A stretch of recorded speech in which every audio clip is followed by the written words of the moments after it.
Hello વિદ્યાર્થી મિત્રો, રાધે રાધે.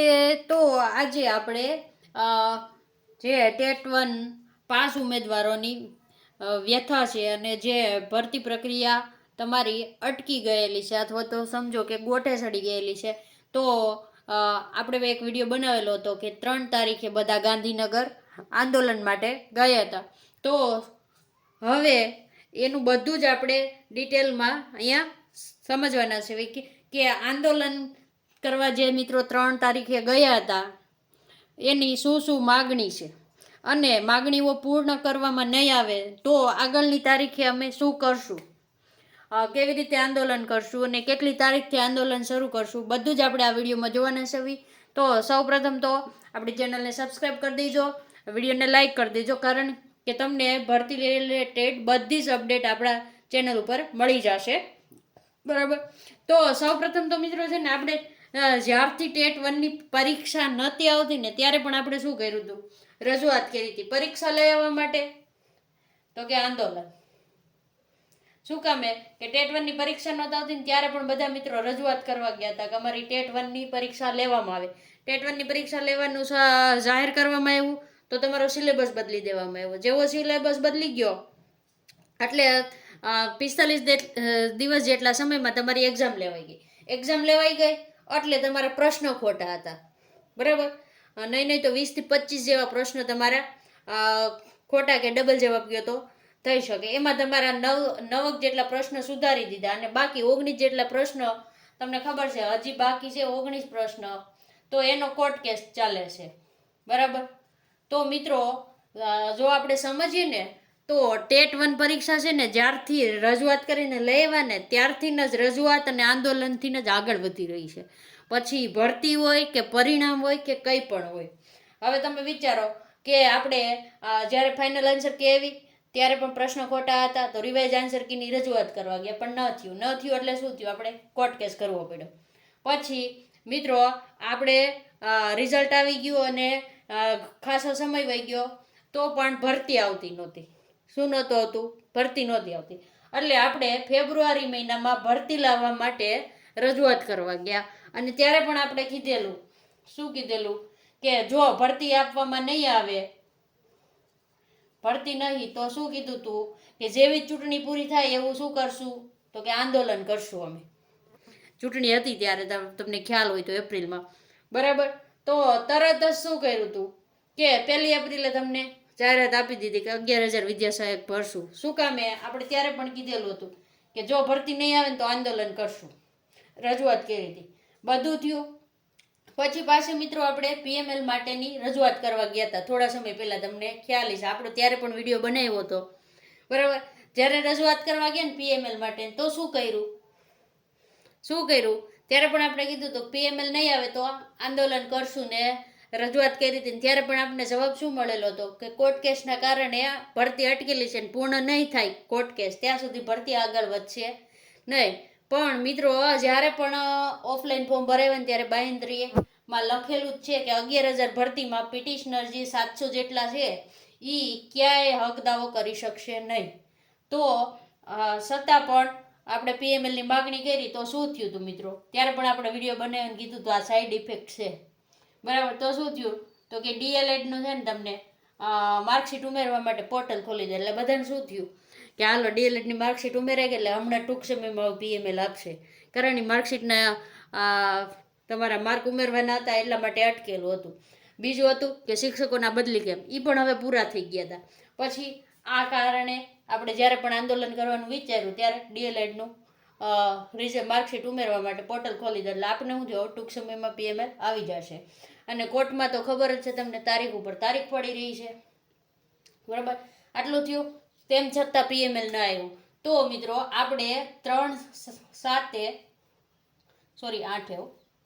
8/2026ના રોજ ગાંધીનગર બધા મિત્રો ભેગા થયા હતા. અને તમે જો વિડીયો જોયો હોય તો ઘણા મિત્રોનો વિડીયો વાયરલ પણ થયેલા છે અને માંગો આપણી સ્પષ્ટ હતી તે તમે જોઈ શકો છો. તો 3/8/2026માં પણ જ્યારે પણ કોઈ અધિકારીને પૂછવા આવ્યું ત્યારે શું કીધું, કોર્ટ કેસના કારણે તમારી ભરતી અટકેલી છે. શું કહેવામાં આવ્યું છે? કોર્ટ કેસના કારણે તમારી ભરતી અટકેલી છે. તો હવે જે વિદ્યા સહાયક મિત્રો છે ને જે ગાંધીનગર ગયા હતા ને એની માગણી શું છે આપણે એ જોઈએ. હવે પહેલાં એની હિસ્ટ્રી જોઈ લીધી આપણે આખી ટેટ 1 ભરતીની. હવે જોઈએ કે આપણી આગળ માગણી શું છે. તો કે વિદ્યા સહાયક ઉમેદવારો ગયા હતા ને પહેલાં તો એણે શું કીધું છે કે પીએમએલ જાહેર કરો. કેટલી તારીખ સુધી? 7 ઓગસ્ટ સુધીમાં છે ને પીએમએલ જાહેર કરો. જો 7 ઓગસ્ટે પીએમએલ જાહેર નહીં થાય તો સોમવાર, મારા ખ્યાલથી 7 ઓગસ્ટે લગભગ શુક્રવાર કે શુક્રવાર છે, એટલે શનિ, રવિ અને સોમ, એટલે કે સમજી લ્યો ને કે 10 તારીખે ફરીથી અમે આંદોલન કરશું. અને કેવી આંદોલન કરશું? તો કે જો 7 તારીખે મારા ખ્યાલથી શુક્રવાર છે, સોરી આ ભૂલાઈ ગયું હતું, 7 તારીખે શુક્રવાર છે ને 7 તારીખે મિત્રો તમને યાદ હોય ને તો કોર્ટની તારીખ પણ છે, આપણા કેસની કોર્ટની તારીખ છે. એટલે સમજી લ્યો કે 7 તારીખ છે ને એ આપણે ખરાખરીનો ખેલ છે આ વખતે. કાં તો કોર્ટમાંથી પીએમએલ આપવાની મંજૂરી લેવી પડશે અને કાં કોર્ટને 1 થી 2 તારીખમાં પૂર્ણ કરવા માટેની બહેસ કરવી પડે. સમજી લો, આપણે જજ સાહેબ નથી, ઘણા કમેન્ટમાં કરશે, પણ મિત્રો હવે તમારી પાસે કા આ બાજુ ને કા આ બાજુ બે જ રસ્તા છે. કાં તો કોર્ટ કેસમાં કેસ પૂર્ણ કરો અથવા તો જજ સાહેબ પાસેથી પીએમએલ આપવાની, જે આપણે પહેલાં પણ એક કેસમાં આપણા જે રાજ્ય પરીક્ષા બોર્ડના વકીલ છે એણે કીધું હતું કે 700 જગ્યા રાખી અને પીએમએલ આપવાની મંજૂરી આપો, તો એ આ 7 તારીખે થઈ શકે, બરાબર. અને મને એવું લાગે છે કે તમારું પીએમએલ આવી જશે 7 કે 8 તારીખ વધીને તમારું પીએમએલ આવશે. શું કામે આવશે મિત્રો? તો તમે વિડીયો જોયો છે, એક તો બાહેંધરી લીધી છે, પ્લસ અને જો તમને પીએમએલ ના આપે તો વેબસાઇટ ઉપર અપલોડ કરવાની માંગ છે આપણી. શું છે? અપલોડ કરો. શું અપલોડ કરો? કે કોઈ પણ જો આપણે તમે વેબસાઇટ રોજ વિઝિટ કરતા હોય ને તો તમને ખબર છે કે જે કોર્ટનો ચુકાદો હતો, ઓફલાઈન ફોર્મ ભરવા દીધા, એ બધાનો એક પરિપત્ર જેવું વેબસાઇટ ઉપર મૂકેલું છે, જો તમે જોયું હોય તો. તો એવી જ રીતે પીએમએલ કયા કારણે અટકાણું છે ને એ પૂછવામાં આવ્યું છે. હવે શું પૂછ્યું છે કે પીએમએલ જો કોર્ટ કેસના કારણે અટવાનું હોય તો વેબસાઇટ ઉપર અપડેટ આપો. અને મારા ખ્યાલથી કોર્ટ કેસના કારણે ક્યાંય પીએમએલ અટકાણું નથી. પાછલા તમે મિત્રો જોવો ને તો ઘણા પણ કેસ થયેલા છે, જે આન્સર કીના હોય, પ્રશ્ન ખોટા હોય એના છે, કેસ હજી જ ચાલતા હોય ને ભરતી તો એની રીતે થઈ જ ગયેલી છે. એટલે ટૂંકમાં શું થશે ખબર મિત્રો? હવે પીએમએલ આપવું પડશે અથવા તો આનો વચ્ચેનો રસ્તો ક્યાંક નીકળી શકે એ કાઢવાનો. શું કરવાનું છે? વચ્ચેનો રસ્તો. અને એ ઘણા રસ્તા હોય જ છે વકીલ સાહેબ પાસે, પણ આ તો ચોખ્ખે ચોખ્ખું કેવું દેખાય છે ખબર છે કે ભરતી ડીલે કરવી છે, બીજું કંઈ નથી, બરાબર. અને આપણા જે વિદ્યાર્થી મિત્રો ઉમેદવારો જે છે એની માંગ શું છે કે ભરતી પ્રક્રિયા પૂર્ણ કરવામાં આવે ફટાફટ, અને આખી ભરતી પ્રક્રિયાનું શિડ્યુલ આપવામાં આવે કે ક્યારે પીએમએલ આવશે, ક્યારે ફાઇનલ મેરિટ લિસ્ટ આવશે, અને ક્યારે ડોક્યુમેન્ટ વેરિફિકેશન માટે બોલાવશો ને ક્યારે ઓર્ડર આપશો. બધું જ આખું ભરતી પ્રક્રિયાનું આખું શિડ્યુલ માંગ્યું છે. અને બીજી માંગ છે કે સત્વરે ભરતી પૂર્ણ કરવામાં આવે. જો 7 તારીખે પીએમએલ નહીં આવે તો સોમવારથી ભૂખ હડતાલ ઉપર જવાનું કહી રહ્યા છે. સોમવારથી ભૂખ હડતાલ ન કહેવાય પણ ભૂખ આંદોલન કહીએ આપણે, સરો બરાબર, આંદોલન. અને તમે મિત્રો ઘણા આપણે ટેટ 1ના ન્યૂઝના વિડીયો છે તે જોઈ લેજો. આપણી જે માંગણીઓ છે ને એ તમને એમાં જોવા મળી જશે.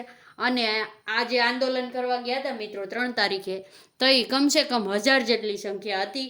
તો જ્યારે સોમવારે ફરીથી જો જવાનું થાય તો બધા મિત્રો સમય કાઢી અને ગાંધીનગર પહોંચી જાજો. અને જો આમાં કાંઈ પીએમએલની નવી અપડેટ આવશે તો તરત જ આપણે તમને આપીશું આપણી ચેનલ ઉપર. તો આપણી ચેનલ પહેલાં સબસ્ક્રાઈબ કરી લેજો. અને હવે અહીંયા વિડીયોને પૂર્ણ કરીએ છીએ. રાધે રાધે.